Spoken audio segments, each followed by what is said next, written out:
আমরা যদি বলি লক্ষ্মীপুরের রহমতখালী খাল, রায়পুরের ডাকাতিয়া নদী, রামগতি কমলনগরের বুলুয়া নদী, রামগঞ্জের বিরন্দ খাল, ওয়াবদা খাল সহ স্থানীয় প্রায় ৯৯টি খাল এবং খালের শাখা দখল করে প্রভাবশালী ব্যক্তিরা দীর্ঘদিন ধরে স্থাপনা নির্মাণ করছেন, কোথাও কোথাও মাছ চাষ করছেন।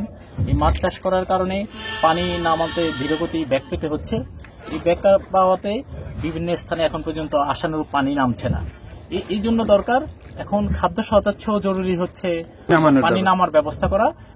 বিশেষ করে জেলা প্রশাসককে অনুরোধ করব যে একটি গণবিজ্ঞপ্তি যেন চালু করা হয়, যে গণবিজ্ঞপ্তির মাধ্যমে অর্থাৎ আগামী কয়েক মাসের জন্য লক্ষ্মীপুরের সকল খাল বিলে জাল দিয়ে মাছ পানি প্রতিবন্ধকতা তৈরি করে মাছ ধরার যত রকমের জিনিসপত্র আছে সবগুলো যেন গণবিজ্ঞপ্তি দিয়ে নিষিদ্ধ করা হয়।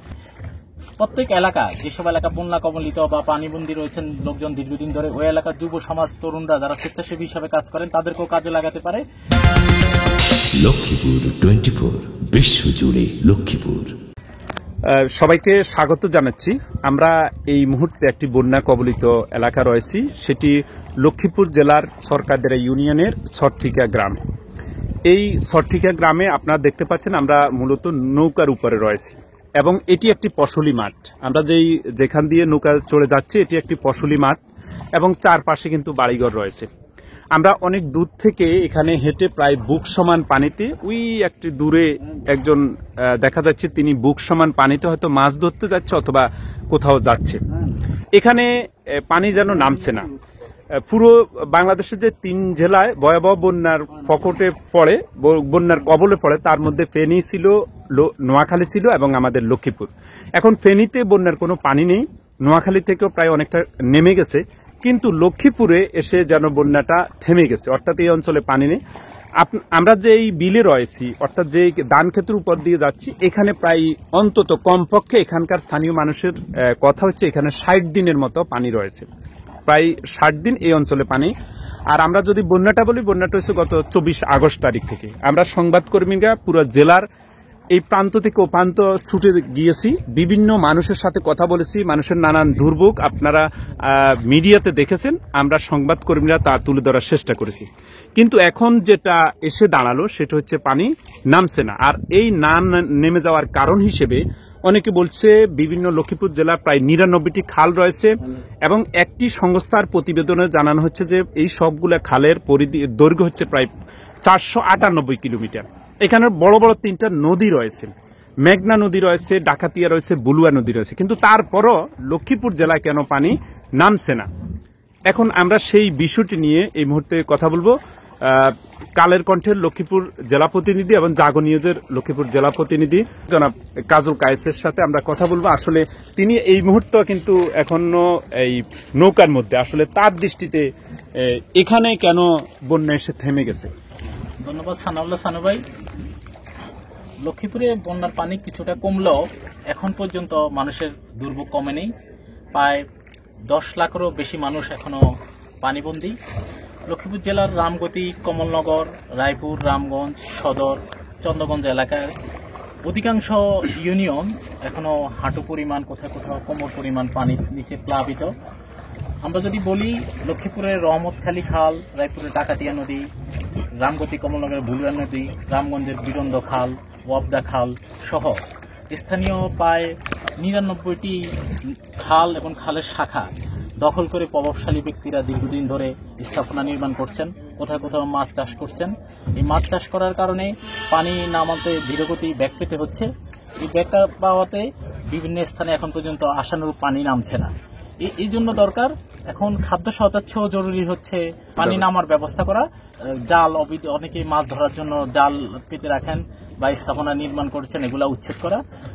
জরুরি ভিত্তিতে পানি নামার ব্যবস্থা না করলে লক্ষ্মীপুরে বৃষ্টিপাত ভারী বর্ষণ হলে আরো বেশি পানি বাড়বে, এতে মানুষের দুর্ভোগ বাড়বে। আচ্ছা ভাই, সেটা হচ্ছে এই মুহূর্তে আসলে আমরা যখনই পানি নামার কথা বলি তখন অনেকে বলে খাল সংস্কার। আসলে আপনি তো অনেক জায়গায় ঘুরছেন, এই মুহূর্তে কি খাল সংস্কার না অন্য কোনো পদ্ধতি রয়েছে? এই মুহূর্তে খাল সংস্কার একটা বিষয় নয়, এখন দরকার হচ্ছে পানি নামার উপযোগী করে দেওয়া। মাছ চাষের জন্য যে বাঁধ দেওয়া হয়েছে এগুলো অপসারণ করে দেওয়া, বিভিন্ন স্থানে খুঁটি, নদী খালের মধ্যে খুঁটি বা কচুরিপানা যে জট রয়েছে দীর্ঘদিনের, এগুলো অপসারণ করলে দ্রুত পানি নেমে যাবে। পাশাপাশি প্রত্যেক এলাকা, যেসব এলাকা বন্যা কবলিত বা পানিবন্দী রয়েছেন লোকজন দীর্ঘদিন ধরে, ওই এলাকার যুব সমাজ, তরুণরা যারা স্বেচ্ছাসেবী হিসাবে কাজ করেন, তাদেরকেও কাজে লাগাতে পারে। সরকারি বেসরকারি সমন্বিত উদ্যোগেই এই জল সংকট, আমাদের বন্যাবন্দী পানিবন্দী মানুষকে রক্ষা করা সম্ভব। পাশাপাশি যে ত্রাণ সহায়তা দেওয়া হচ্ছে, এর চেয়েও বেশি প্রশাসনের নজর দেওয়া দরকার। খাল বা কেটে দেওয়া, পাশাপাশি নদীতে অবৈধ স্থাপনা অপসারণ করার জন্য প্রশাসনের নজর দেওয়া দরকার। এতে দ্রুত পানি নিষ্কাশন হবে, পানি নেমে যাবে। আমরা এখন এতক্ষণ লক্ষ্মীপুরের কালের কণ্ঠ জাগনীয় যে লক্ষ্মীপুর প্রতিনিধি কাজল কায়েসের উনার মতামতটা জানলাম। তো আমরা সর্বশেষ যেটা আসলে জানাতে চাই এই জেলাবাসীকে, সেটা হচ্ছে এই মুহূর্তে আসলে নদী খাল সংস্কার করা সম্ভব না, কারণ এখন সব দিকে পানি।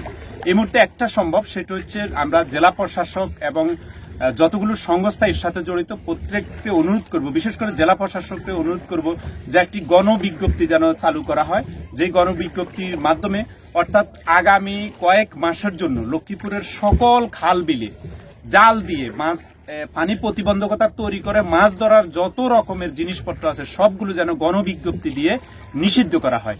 পাশাপাশি যে সকল বিভিন্ন এলাকা অনেক যুব সমাজ রয়েছে, অনেক তরুণ রয়েছে, স্বেচ্ছাসেবী রয়েছে, তারা কিন্তু আসলে কাজ করতে চাচ্ছে।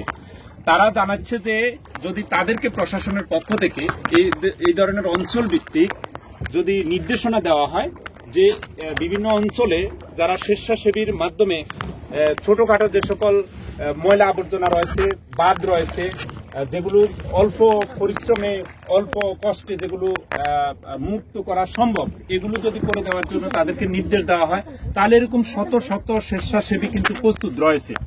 পাশাপাশি এখানে অনেকেই বলছে, বিভিন্ন জায়গায় কথা উঠছে যে এই সকল খাল বিল মনিটরিং এর জন্য স্থানীয় পর্যায়ে তরুণদের নেতৃত্বে যেন মনিটরিং টিমও গঠন করে দেওয়া, যাতে ভবিষ্যতে কোনো ধরনের এরকম অপশক্তি, ডাকাত, খাল ডাকাত যারা দখল করে, এই ধরনের কোনো ডাকাত যেন আর কোনো খালে কোনো ধরনের বাদ দিয়ে বা কোনো প্রতিবন্ধকতা তৈরি করে যেন কোনো কিছু না করতে হয়।